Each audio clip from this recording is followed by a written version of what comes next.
गीता के 15वें अध्याय का नाम पुरुषोत्तम योग है। इसमें विश्व का आश्चर्य के रूप में वर्णन है। यह आश्चर्य रूपी संसार महान विस्तार वाला है। देश और काल में इसका कोई अंत नहीं है, किंतु इसका जो मूल या केंद्र है, जिसे उद्धव कहते हैं, वह ब्रह्मा की ही है। एक और वह परम तेज जो विश्व रूपी अस्त्र को जन्म देता है, सूर्य और चंद्र के रूप में प्रकट होता है।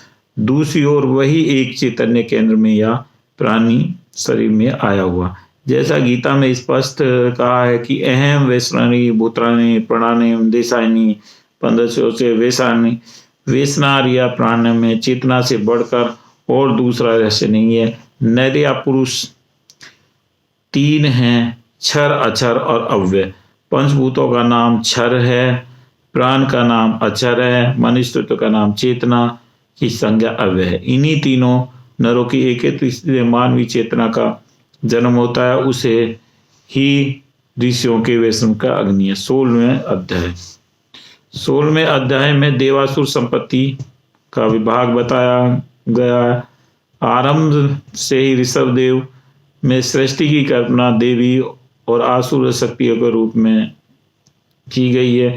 यह सृष्टि के दिव्य विरुद्ध रूप की कल्पना है। एक और अच्छा है और दूसरा बुरा, एक प्रकाश में है, दूसरा अंधकार में, एक अमृत, दूसरा मृत है, एक सत्य, दूसरा अनर्थ।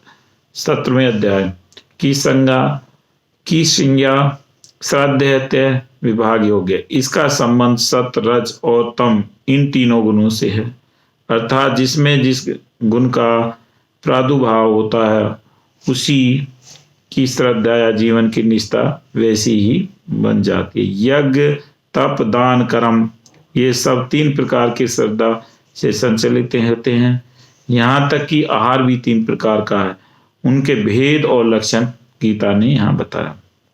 18वें अध्याय की संज्ञा मोक्ष संन्यास योग है। इसमें गीता के समस्त उपदेशों का सार एवं उपसंहार है। यहाँ पुनः बलपूर्वक मानव जीवन के लिए 3 गुणों का महत्व कहा गया है। पृथ्वी के मानवों और स्वर्ग के देवताओं में कोई भी ऐसा नहीं है जो प्रकृति के चलाए हुए इन 3 गुणों से बचा है। मनुष्य को बहुत देख कर चलना आवश्यक है, जिससे वह अपनी बुद्धि और वृत्ति की बुराई से बचा सके।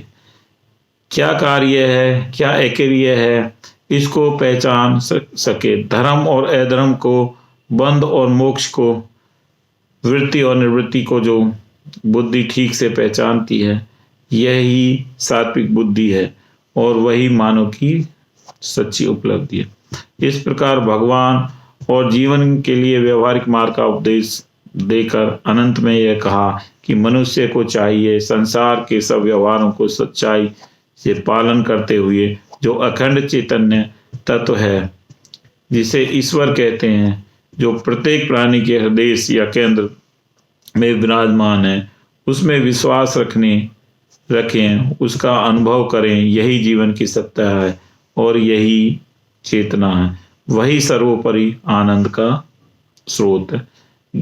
गीता जयंती ब्राह्मण पुराण के अनुसार मार्गशीर्ष शुक्ल एकादश से बहुत बड़ा महत्व है। द्वापर युग में भगवान श्री कृष्ण ने इसी दिन अर्जुन को भगवत गीता का उपदेश दिया, इसलिए यह तिथि गीता जयंती के नाम से भी प्रतीत है और एकादशी के मोक्षाद एकादशी कहते हैं। भगवान ने अर्जुन को निमित्त बनाकर विश्व के मानव मात्र को गीता के ज्ञान द्वारा जीवनाभिमुखी बनाने का चिरंतन प्रयास किया।